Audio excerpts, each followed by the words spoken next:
की मुहिम के अंतर्गत केंद्रीय विद्यालय जयपुर संभाग के निर्देशानुसार श्री राजेश कुमार शुक्ल प्राचार्य केंद्रीय विद्यालय क्रमांक 1 कोटा के मार्गदर्शन में ऑनलाइन स्टडी मटेरियल तैयार किया जा रहा है। कक्षा 7वीं के लिए एनसीईआरटी की कक्षा 7वीं के लिए मिठाई वाला पाठ का पीपीटी आपके सामने प्रस्तुत है।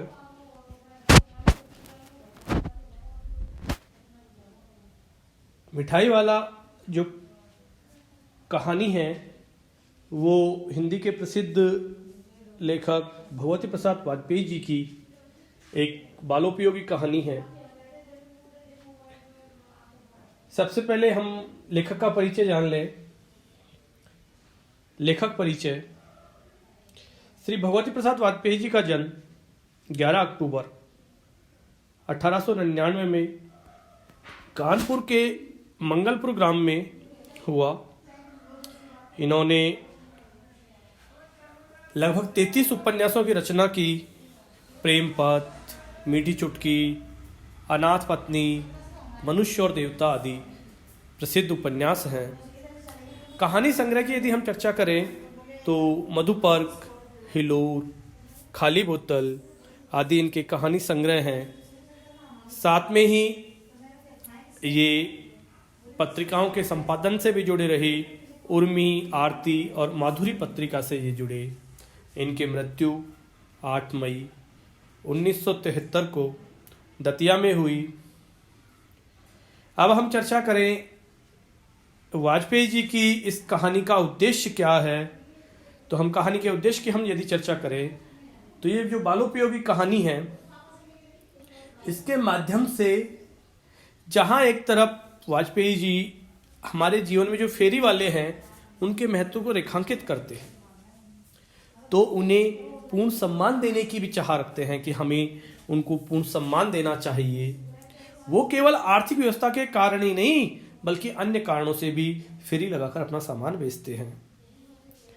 फेरी वालों के कारण न केवल हमारा समय बचता है, हमारा धन बचता है और हमारे रोजमर्रा की जो जिंदगी है वो भी बहुत उपयोगी होती है। इस प्रकार यहाँ हमारी संवेदनाएं जागृत करने का प्रयास करते हैं। इस प्रकार के जो मेहनती लोग हैं उनको सम्मान देने की बात वाजपेयी जी ने की है। पाठ के सार की हम यदि चर्चा करें तो मिठाई वाले के माध्यम से एक ऐसे प्रतिष्ठित व्यक्ति का चित्रण ये करते हैं जिसकी असमय पत्नी और बच्चों की मृत्यु हो जाती है और वो इनका प्रेम इस संसार में ढूंढता है। उसका ये मानना है कि निश्चित रूप से उन्होंने कहीं यहीं जन्म लिया होगा, इन्हीं बच्चों में मेरे बच्चों ने भी जन्म लिया होगा और शायद वो इन्हीं के बीच में होंगे। इस प्रकार वो घुट घुट कर मरने के बजाय इन बच्चों के बीच में कभी खिलौने वाला बनकर, कभी मुरली वाला बनकर, कभी मिठाइयाँ बेचकर इन बच्चों के बीच अपनेपन को महसूस करता है, इनका स्नेह प्राप्त करता है, बच्चों का स्पर्श सुख प्राप्त करता है और इससे उसे बहुत संतोष प्राप्त होता है। अब हम पाठ के शिक्षण बिंदुओं की ओर चलें तो शिक्षण बिंदुओं में जो सारी कहानी है उस कहानी को कुछ हम मुख्य शिक्षण बिंदुओं में बांटते हैं। मिठाई वाले का बच्चों को अपनी ओर आकृष्ट करना। मिठाई वाला जो है वो पैसों के लालच में अपना सामान नहीं बेचता बल्कि वो हमेशा बच्चों के साथ में वो चाहता है कि बच्चे हमेशा हंसते खेलते रहें, बच्चों के साथ में मेल मिलाप बनाना चाहता है। इसीलिए वो हर बार बच्चों की मनभावन चीज़ें लाता है। जो चीज़ें बच्चों को पसंद है ऐसी चीज़ें वो लेकर के आता है और इस प्रकार बच्चों के साथ में एक प्रेम का भाव रखता है, माधुर्य भाव रखता है, बच्चों के साथ में बहुत स्नेह का भाव रखता है।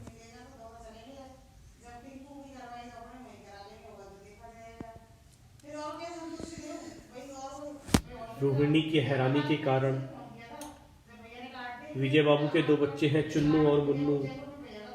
और चुन्नू मुन्नू जब खिलौने लेकर आते हैं तो रोहिणी पूछती है कहाँ से लाए, कितने में लाए। जब वो बताते हैं कि सिर्फ 2-2 पैसे में, तो उसको हैरानी होती है कि खिलौने वाले इतने अच्छे खिलौने इतने कम में दाम में कैसे बेच गया, क्या कारण है। इस बात को सोच करके और रोहिणी हैरान होती है, लेकिन ये सोचती है कि खैर जो भी बात है, पर वो दे तो गया ही है, ये तो सत्य है। इसके लगभग 6 महीने बाद सारी बात आई गई होती है, रोहिणी भूल जाती है। 6 महीने बाद फिर मुरली वाले का नगर में आने की सूचना मिलती है। लोग बातें करते हैं कि कोई मुरली वाला आया है, वो मुरली बजा करके और सबका मन मोह लेता है, बहुत मधुर मुरली बजाता है। लोग आपस में चर्चा करते हैं, उसकी उस्तादी की चर्चा करते हैं, और मुरली बजा बजा करके अपनी मुरली बेचता है। इस प्रकार की चर्चाएं होती हैं।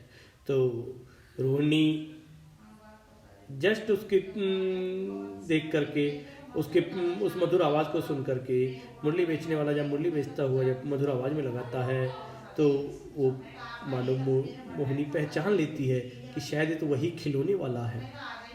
उसी प्रकार का अपनापन, सारा बच्चों के प्रति प्रेम का भाव रखता है।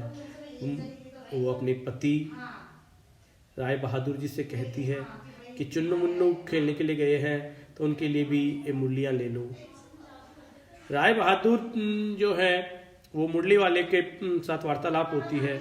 हम अगले पॉइंट में देखिए, विजय बाबू और मुरली वाले के मध्य वार्तालाप। विजय बाबू उससे दाम पूछते हैं। मुरली वाला कहता है कि बाबूजी वैसे तो ये जो है 3-3 पैसे के हिसाब से है, लेकिन आप 2 पैसे में ही दे दूंगा, मैं आपको 2 पैसे में ले दूँ।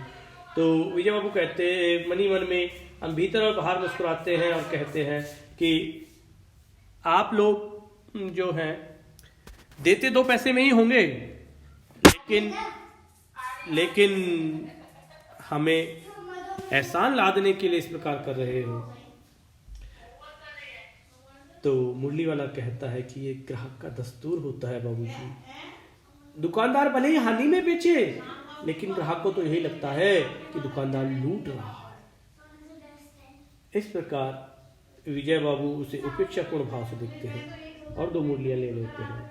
वहीं रोहिणी ये सारी बातें देख रही होती है, उसके मन में मुरली वाले के प्रति सहानुभूति की भावना, सहानुभूति रहती है। और मुरली वाला सारे बच्चों को बहुत स्नेह के साथ में, बहुत प्यार से सबको मुरलियाँ देता है।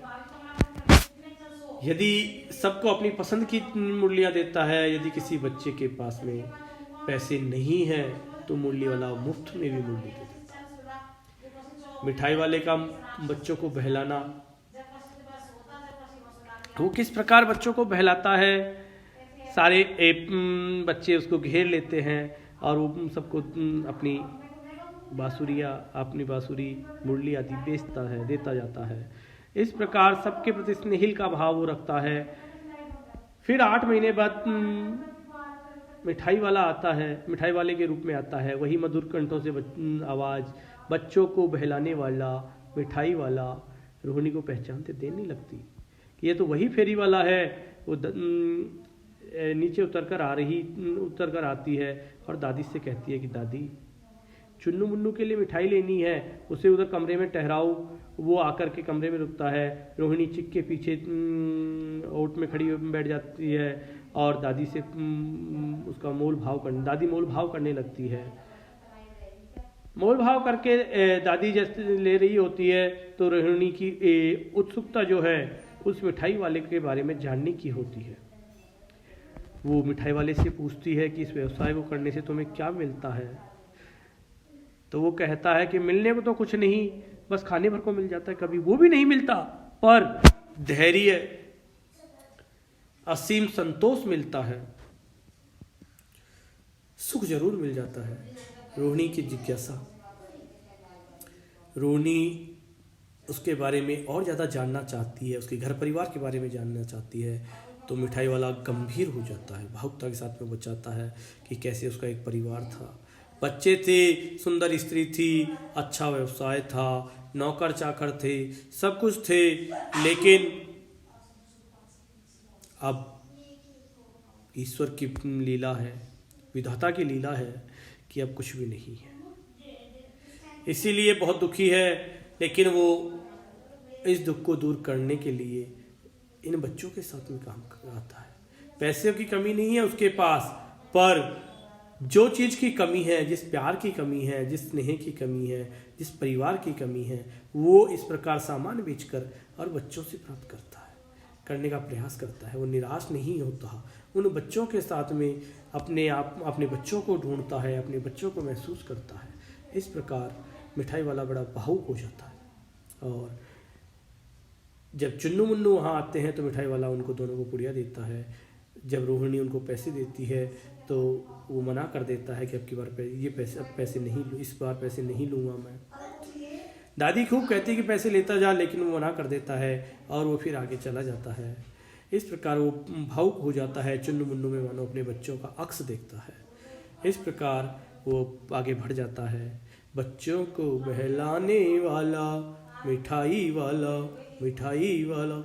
इस प्रकार इस पाठ के माध्यम से एक प्रतिष्ठित व्यक्ति जिसका परिवार सब कुछ, पत्नी बच्चे खो गए हैं, वो किस प्रकार बच्चों के बीच में सामान बेचकर और अपनेपन को महसूस करता है। इसीलिए हमें ये ध्यान रखना चाहिए कि ज़रूरी नहीं है कि फेरी वाले सारे आर्थिक मजबूरी से ही आते हैं, बहुत सारे कारण हो सकते हैं, उन्हें पूरा सम्मान देना चाहिए। इस पाठ के कुछ शब्दार्थ हैं, जैसे मादक, मन को भाने वाला, मोहित करने वाला, पुलकित, खिल उठना, प्रसन्न हो जाना, मृदुल, मधुर, मादक मधुर स्वर, मृदुल स्वर यानी बहुत मन को भाने वाला मधुर स्वर, क्षीण, धीमे या कमजोर आवाज, ओट में यानी छिप करके, चिक्की ओट में वो बात करती है। बांस की बनी हुई जो तिलियां हैं वो चिक होती हैं उनकी ओट में। संशय, संदेह, विस्मय आदि, हैरानी। इस प्रकार इससे कुछ हमारे बहू के पे प्रश्न है। मिठाई वाले की आर्थिक स्थिति कैसी थी, इन ऑप्शन में से हमें देखना है, जवाब देना है कि मकान, गाड़ी, घोड़ा, व्यवसाय, नौकर चाकर आदि सब थे उसके पास। इस प्रकार कुछ प्रभुत्वात्मक प्रश्न हैं और कुछ जीवन मूल्य पर आधारित प्रश्न भी हैं। इन सब के आधार पर हमें ये उत्तर देने हैं। इसके अलावा कुछ अतिरिक्त प्रश्न भी यहाँ दिए गए हैं, इन अतिरिक्त प्रश्नों का भी हमें ध्यान रखना है। और एक रचनात्मक कार्य है, ये चित्र दिया हुआ है, इस चित्र को देख करके हमें बताना है कि हमारे मन में ये कौन लोग हैं और इन लोगों के प्रति हमारे मन में किस प्रकार के भाव उठते हैं। इन भावों को एक अनुच्छेद के रूप में हमें लिखना है। बस ये पीपीटी यहीं आज। आपका शुक्रिया, बहुत बहुत शुक्रिया, धन्यवाद।